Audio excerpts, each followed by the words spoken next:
Lockdown ऐलान के बाद से ही जारी है सियासी घमासान। बीजेपी ने विपक्ष पर साधा निशाना, बोले सरकार से नहीं महामारी से लड़ना चाहिए।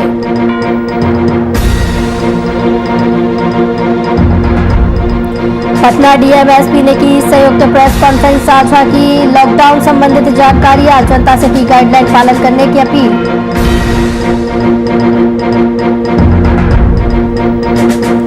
रायबरेली में दिखा तेज रफ्तार का कहर, सड़क हादसे में 5 की मौत, आधा दर्जन घायल, घायलों का अस्पताल में इलाज जारी।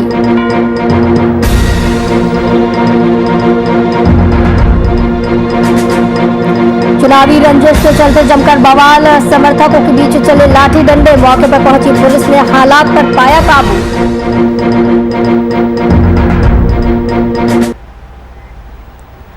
नमस्कार, वीआईपी न्यूज में आपका स्वागत है। आपके साथ मैं हूं आस्था श्रीवास्तव। सूबे में 10 दिनों के लॉकडाउन पर मचे सियासी घमासान को लेकर बिहार बीजेपी ने विपक्ष पर निशाना साधा है, जहां उन्होंने कहा कि इस महाविपदा में सरकार से नहीं कोरोना जैसे महामारी से लड़ना चाहिए, जिसमें पार्टी के प्रदेश प्रवक्ता डॉक्टर राम सागर सिंह ने तेजस्वी यादव पर भी तंज कसा। ट्विटर की राजनीति करने वाले तेजस्वी यादव जी पहले लोक कल्याणकारी डिसीजन को अपने खाते में डालते थे, इस बार वो हाईकोर्ट के खाते में डाल रहे हैं। बिहार की जनता और परिस्थिति के अनुसार लॉकडाउन का डिसीजन लिया गया है। हमारी पार्टी के प्रदेश अध्यक्ष पहले ही वीकेंड लॉकडाउन का सलाह दिए थे। इस बार सबसे अच्छा प्रावधान किया गया है लॉकडाउन में कि जान भी बचेगा और जहान भी रहेगा।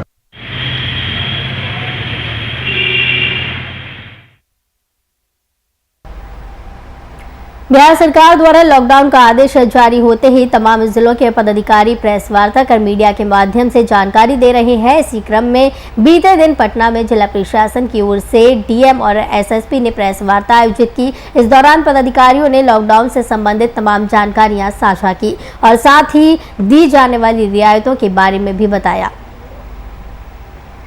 और डिजिटल मीडिया के जो सभी मित्रगण हैं, सभी लोगों का स्वागत है।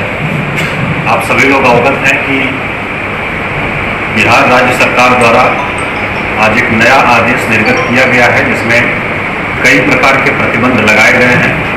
इसको लॉकडाउन नाम नहीं दिया गया है, लेकिन ऑलमोस्ट प्रतिबंध सब उसी प्रकार के हैं और उसी भावना से इसको हम लोग इम्प्लीमेंट करने जा रहे हैं। इसका मुख्य उद्देश्य कोरोना के बढ़ते हुए मामले हैं और अप्रत्याशित वृद्धि जो हुई है, विशेषकर हम लोगों के पटना जिले में, उसको नियंत्रित करना, जो चेन एक है उसको ब्रेक करना इसका उद्देश्य है।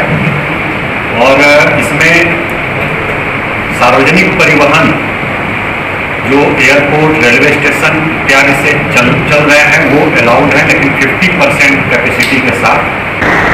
ये जो कड़ाई की जा रही है ये लोगों के हित में है और हम लोग ये चाहेंगे कि पब्लिक जो निर्देश दिए गए हैं उसका स्वतः पालन करें, ताकि जो निजी लोग हैं, जो बीमार हैं और जो उनके परिजन हैं, उन लोगों को किसी तरह की कठिनाई न हो। जो इसमें मुख्य रूप से बातें हैं, काफ़ी बृहद आदेश है, ये काफ़ी वस्तुनिष्ठ है। इसमें जो पब्लिक के सरोकार की चीज़ें हैं उसको मैं हाईलाइट कर देना चाह रहा हूँ। नॉर्मल बोलचाल की भाषा में सभी दुकानें बंद रहेंगी।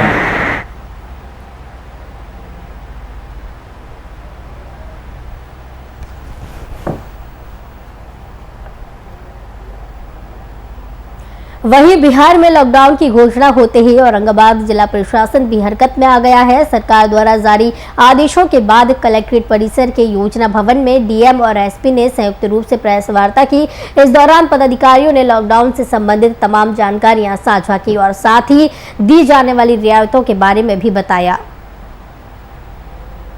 उल्लंघन करेगा इसका, उसको जो है हम लोग इसके तहत कार्रवाई करेंगे। तो इसमें मुख्य रूप से 2-3 चीज मैं फिर से दोहराना चाहूँगा, जैसे कि पब्लिक ट्रांसपोर्ट में जो 50% का जो कैपेसिटी से जो जाना है, आप मीडिया के माध्यम से फिर से जितने भी पब्लिक ट्रांसपोर्टर से उन लोगों से अनुरोध करूंगा कि आप लोग जो है इसको क्षमता को उससे ज़्यादा नहीं ले जाए, ताकि इसमें जो है आपका सहयोग अनिवार्य है।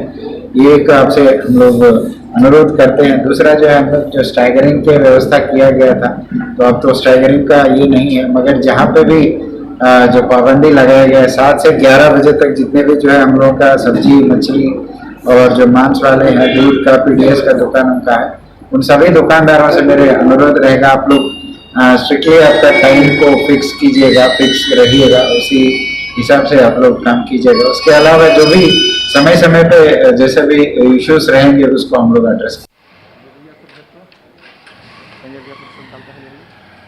औरंगाबाद में तमाम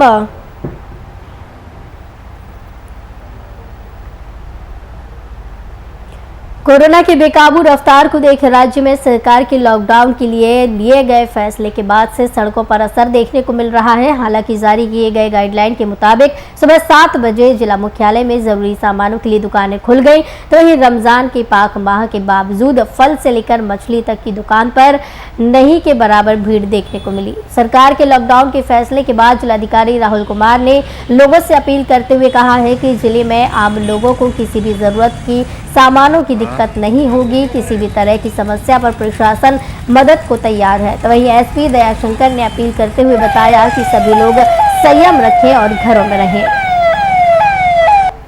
रात से जो 11 के से बहुत ज़्यादा असर पड़ेगा। जैसे सुबह के समय में कुछ लोग सुबह 8 बजे 9 बजे सोइए को उठता है, बाजार आता है तो 11 बजे जाता है, 11 बजे दुकान खुलेगी बंद करेगा, इसलिए बहुत ज़्यादा गलती है। अभी रोजा का समय है, रोजा रमजान का समय है, पर्व त्योहार का समय है, कच्चा घंटा 2 घंटा 4 घंटा खुलेगा, पर दिन बंद रहेगा, इसमें सब निकलने का स्थिति हो जाता है। और क्या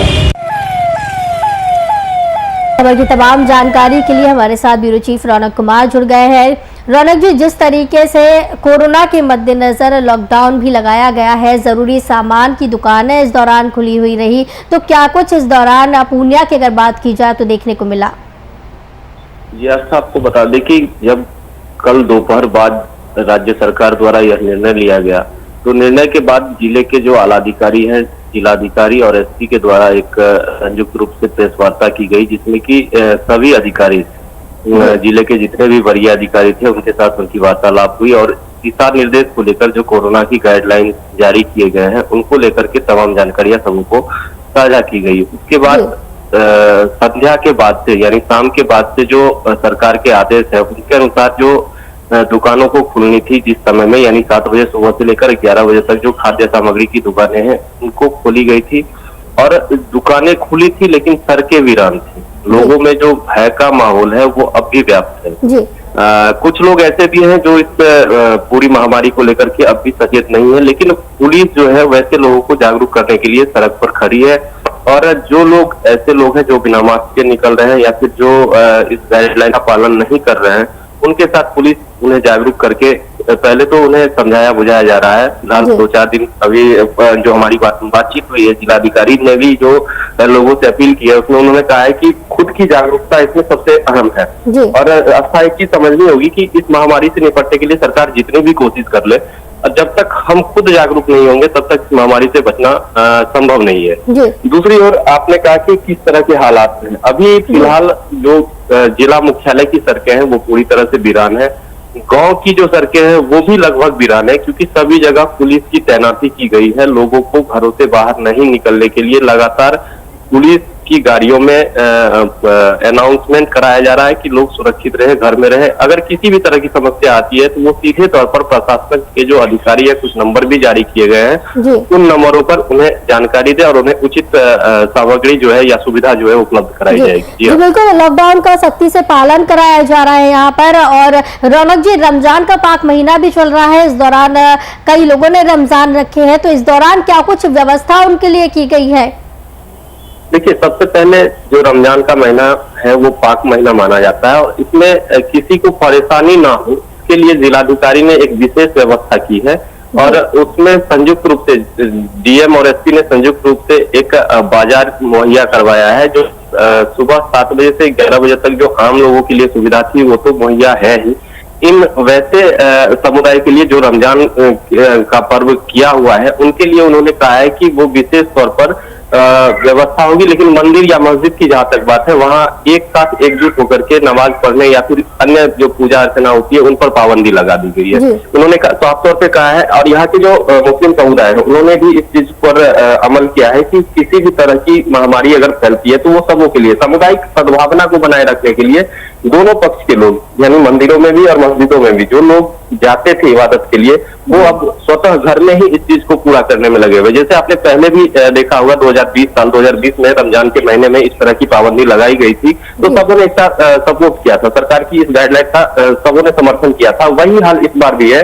मुस्लिम समुदाय के जो लोग हैं जो रमजान को अभी तक कर रहे हैं उन्होंने कहा है कि साफ तौर पर जो ये महामारी है वो सबों के लिए है और इससे सुरक्षित जीवन जीने के लिए सबों को एक साथ सरकार का मदद करना चाहिए। तो कहीं से भी किसी तरह की असमंजस अभी तक नहीं है। लोग घरों में हैं, सुरक्षित रहने के लिए लोग खुद भी जागरूक हो रहे हैं। कुछ एक लोग हैं जो बाहर निकल रहे हैं तो पुलिस उस पर उचित कार्रवाई कर रही है। जी जी बिल्कुल, कहीं ना कहीं अब लोगों में भी जागरूकता दिखाई दे रही है। बहुत बहुत धन्यवाद रौनक कुमार ब्यूरो चीफ हमारे साथ जुड़े थे इस खबर की तमाम जानकारी के लिए। तो जिस तरीके से कोरोना संक्रमण बढ़ रहा था, लॉकडाउन लगा दिया गया है और सख्ती से इसका पालन अब कराया जा रहा है।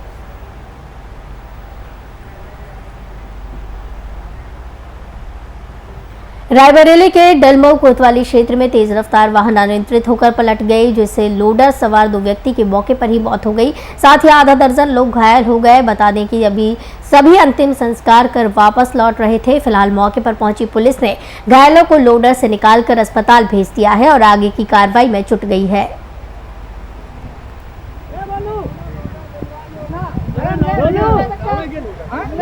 आपको बता दें कि अनियंत्रित होकर वाहन पलट गया। इस दौरान आगे की कार्रवाई में पुलिस जुटी हुई है। रायबरेली से पूरा मामला देखने को मिल रहा है, जहां पर अनियंत्रित होकर पलटे वाहन, जिसकी वजह से परेशानियां भी हुई है और आगे की कार्रवाई में पुलिस जुटी हुई है। इसकी सूचना पुलिस को दे दी गई है।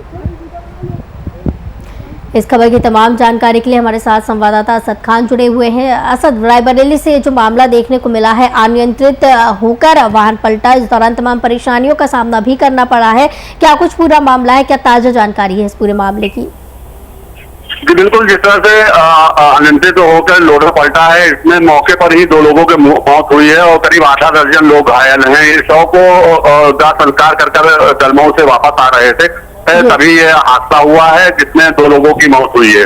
जी, इस दौरान क्या कुछ कार्रवाई की जा रही है? पुलिस प्रशासन की क्या भूमिका इसमें है? जी बिल्कुल, जिस तरह से बताया गया है कि लोडर अनियंत्रित हो गया था, शायद उसकी ब्रेक फेल हो गई थी जिसके कारण लोडर पलटा है। फिलहाल 2 लोगों की मौत हुई है और जो अन्य घायल हैं उनका जिला चिकित्सालय में उपचार है। फिलहाल जो गंभीर रूप से घायल थे वो फिलहाल अब तो ठीक हैं और मौके पर प्रशासन ने पहुंचकर स्थिति को नियंत्रण कर लिया है। क्या कुछ स्थिति घायलों की बनी हुई है सर? जी बिल्कुल, उनका उपचार जिला अस्पताल में चल रहा है। उनकी स्थिति पहले से उनकी स्थिति में सुधार है और फिलहाल जो मौके की स्थिति थी, 2 लोगों की मौके पर मौत हुई थी। फिलहाल प्रशासन ने पहुंचकर वहां से आवागमन को सुगम कर दिया है और फिलहाल स्थिति अब नियंत्रण में है। बहुत बहुत धन्यवाद असद खान, संवाददाता हमारे साथ जुड़े थे रायबरेली से इस खबर की तमाम जानकारी के लिए।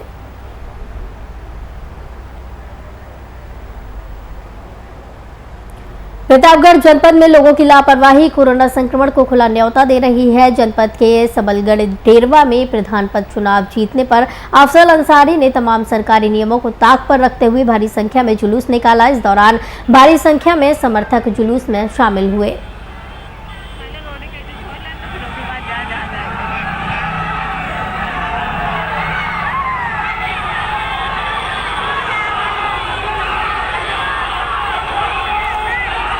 तो जिस तरीके से लगातार कोरोना संक्रमण बढ़ता जा रहा था, इसी बीच ये तस्वीर सामने आई है जहां पर आप साफ तौर से देख सकते हैं कि किसी भी तरीके के कोरोना नियमों का पालन नहीं किया जा रहा है, कोरोना गाइडलाइन का पालन नहीं किया जा रहा है। भारी संख्या में समर्थक इस दौरान शामिल हुए हैं। चुनावी रंजिश के चलते जमकर बवाल देखने को मिला है। मौके पर पुलिस पहुंची और हालात पर कड़ी मशक्कत के बाद काबू पाया गया। भारी संख्या में समर्थक इस दौरान शामिल हुए हैं। समर्थकों के बीच लाठी डंडे चले हैं और तस्वीरों में आप साफ तौर से देख सकते हैं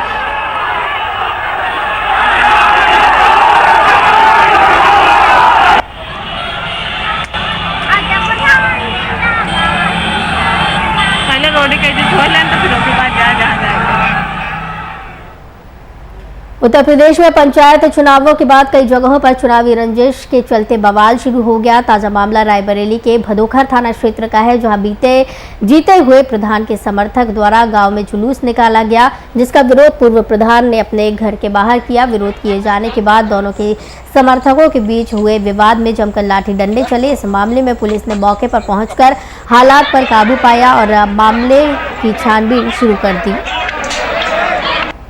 आज दिनांक 4/5/2021 ग्राम पखरा गिरफ्तार थाना भदोखर जनपद रायबरेली में दिन में लगभग 1 बजे के आसपास जीते हुए प्रत्याशी अयोध्या प्रसाद के समर्थक पूर्व प्रधान के घर के सामने से जा रहे थे, जिसमें किसी बात को लेकर के आपस में गाली गलौज और मारपीट हुई है, जिसके साथ ही में पुलिस पहुंचकर वहां से कुछ लोगों को गिरफ्तार किया है एवं मौके पर पुलिस कायम मौजूद है और लाइन आने की कोई समस्या नहीं है।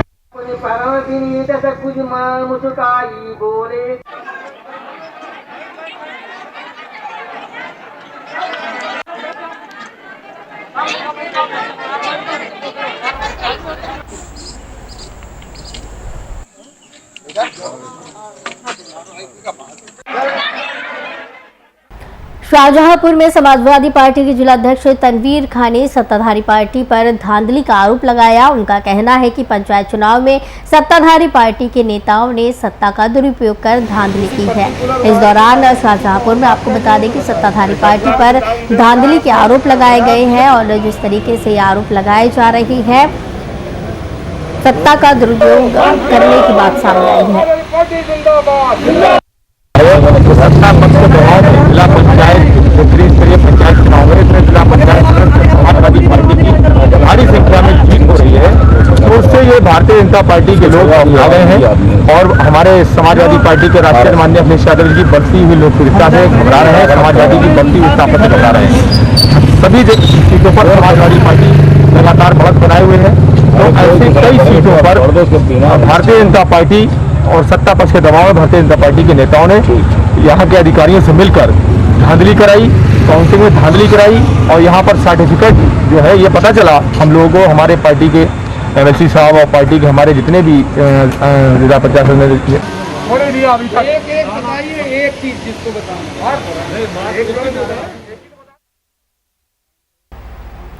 पीएमसीएच में गोलीबारी की घटना सामने आई है। घटना बीते दिन की है, जहां पीएमसीएच अस्पताल में 8 राउंड से अधिक गोली चली। इस घटना में एक महिला समेत 2 लोगों को गोली लगी है। जानकारी के अनुसार इस घटना के पीछे अस्पताल परिसर में निजी एम्बुलेंस दलालों द्वारा अपना वर्चस्व कायम करने को लेकर गोलीबारी किए जाने की आशंका जताई जा रही है। तो वहीं वारदात की सूचना पाकर सिटी एसपी और डीएसपी समेत कई थानों की पुलिस ने मौके पर पहुंचकर हालातों का जायजा लिया। आपको बता दें कि पटना के पीएमसीएच से पूरी घटना देखने को मिली है, जहां पर अपना वर्चस्व कायम करने के लिए एम्बुलेंस चालकों की तरफ से कई राउंड फायरिंग की गई है। एक महिला समेत 2 लोगों को इस दौरान गोली लगी।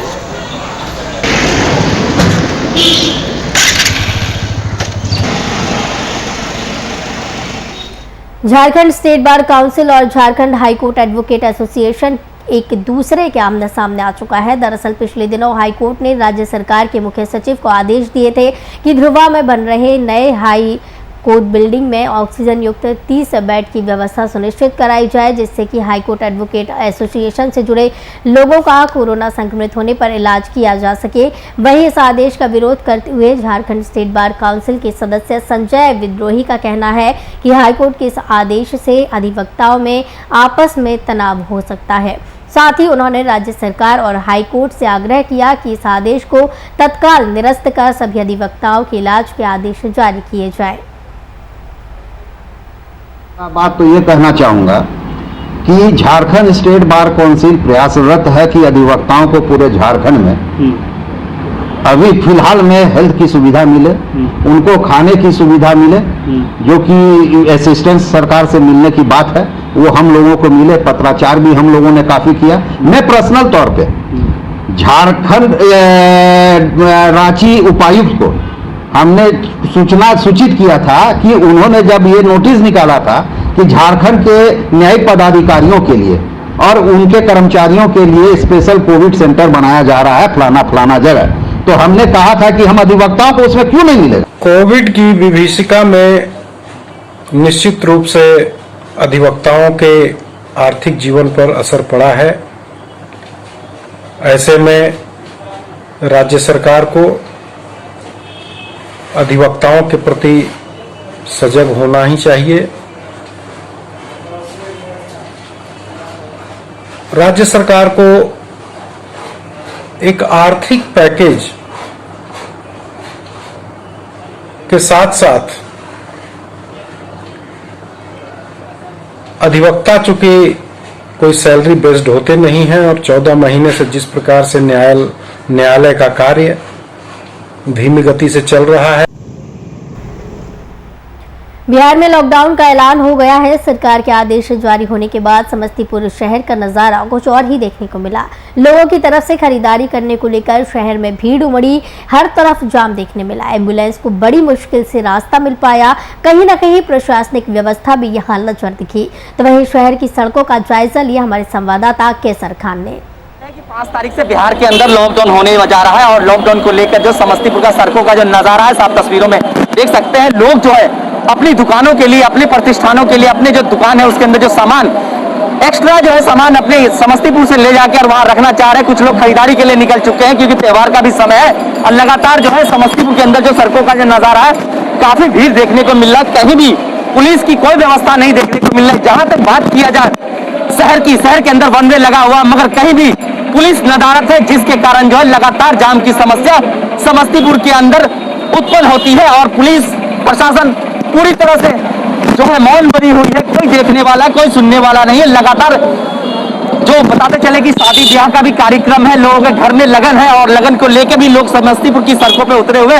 कहीं ना कहीं जिस तरह से बिहार सरकार ने जो लॉकडाउन का फैसला लिया, उस लॉकडाउन के बाद जो है लगातार लोगों की भीड़ जो है समस्तीपुर के अंदर खरीदारी करने के लिए उमड़ पड़ी है। साफ तस्वीरों में देखा जा सकता है। और ऐसे में बताया जाए कि अगर जिस तरह से कोरोना काल जिस तरह से तेजी से बढ़ता जा रहा है, जिसको लेकर बिहार सरकार ने लॉकडाउन का फैसला लिया और ऐसी भीड़ होने पर एक बार फिर से संक्रमण बढ़ने का खतरा समस्तीपुर के अंदर बढ़ चुका है के अंदर नजर आ रहे हैं। और क्या हम जानना की कोशिश करेंगे कुछ लोग से कि सरकार ने जो फैसला लिया उसमें क्या कहना चाहेंगे, लॉकडाउन का फैसला इसमें क्या कहना चाहेंगे। लॉकडाउन का जो फैसला हो रहा गलत है। लॉकडाउन का जो फैसला सरकार ने लिया उसमें क्या कहना चाहेंगे, सही है या गलत है? गलत है जी। बताएंगे लॉकडाउन का जो फैसला सरकार ने उसमें क्या कहना चाहेंगे। ये एकदम गलत है। सब गरीब आदमी बेकार हो जाएगा। जो धंधा पानी वाला सबको मार दिया है सरकार, और क्या करना। नहीं, कहीं ना कहीं कोरोना का जिस तरह से केस बढ़ रहा है, अगर लॉकडाउन नहीं किया जाता और भी तो प्रॉब्लम बढ़ जाएगा। ये तो है अच्छा कदम है, लेकिन वो आदमी के लिए, आम आदमी के लिए बेकार है। क्या कहना चाहेंगे। बीमारी से मरने का मतलब भूखे से मर जाए। नहीं तो बीमारी भी तो बढ़ते जा रहा है ना, बीमारी बढ़ते जा रहा है, तो ऐसे में क्या करेंगे आप। व्यवस्था कीजिएगा। बीमारी बढ़ता है, बीमारी को देखिएगा ना, डॉक्टर देखिए, हॉस्पिटल देखिए। कि लॉकडाउन करने से बीमारी फिर के बंद हो जाए। तो आप क्या मांग करते हैं, आप क्या मांग करते हैं। लॉकडाउन कीजिए। लॉकडाउन में जैसे दुकानदार है, गरीब लोग है, उस सबको खाना पीना जो है उसको मदद कीजिए। कहीं ना कहीं उनकी मदद होनी चाहिए। मदद होगा, उसके बाद लॉकडाउन होगा। जी, क्या नाम हो आपका।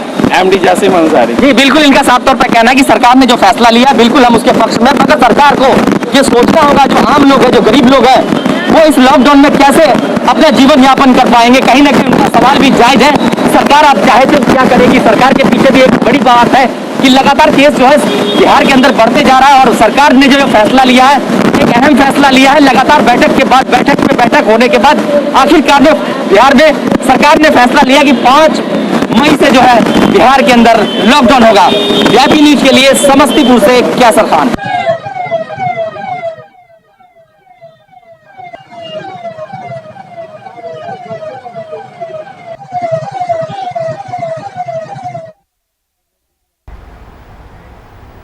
मुजफ्फरपुर के औराई थाना क्षेत्र में डीएम के आदेश का पालन कराने गई पुलिस पर हवाई फायरिंग और पथराव की खबर सामने आई है। मामला आलमपुर सिमरी पंचायत के सिमरी बाजार का है, जहां बाजार को बंद कराने गई पुलिस और सब्जी विक्रेताओं के बीच झड़प हो गई। इस बीच कुछ विक्रेता पहले पुलिस पर आलू टमाटर फेंकने लगे, बाद में ईंट पत्थर से पथराव होने लगा।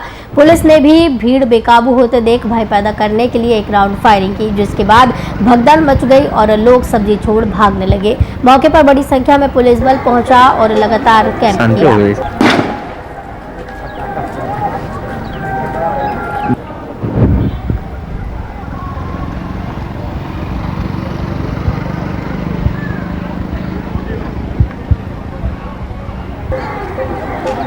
शांति हो गई।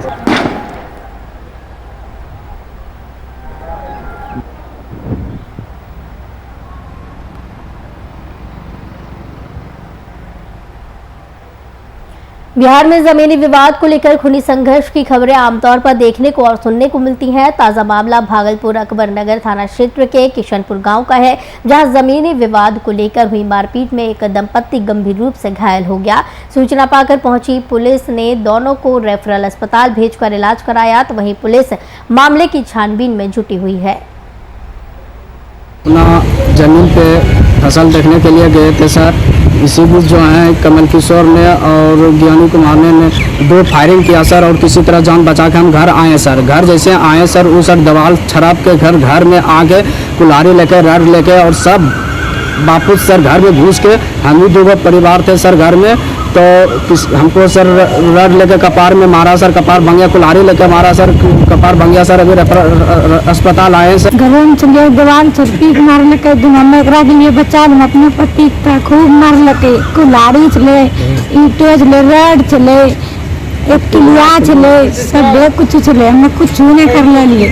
कौन मारा है? मारला जे ज्ञान कुमार, कमल किशोर कुमार, गुड़िया कुमारी, मीरा कुमारी, सब लोग मिल के मारा? हाँ, सब कोई मिले, हमरा अम्मी दिनों चलिए, और कोई ये नहीं। पति का नाम क्या हुआ आपका? सुनील कुमार। वीआईपी न्यूज के बुलेटिन में फिलहाल इतना ही। मुझे दीजिए इजाजत। नमस्कार।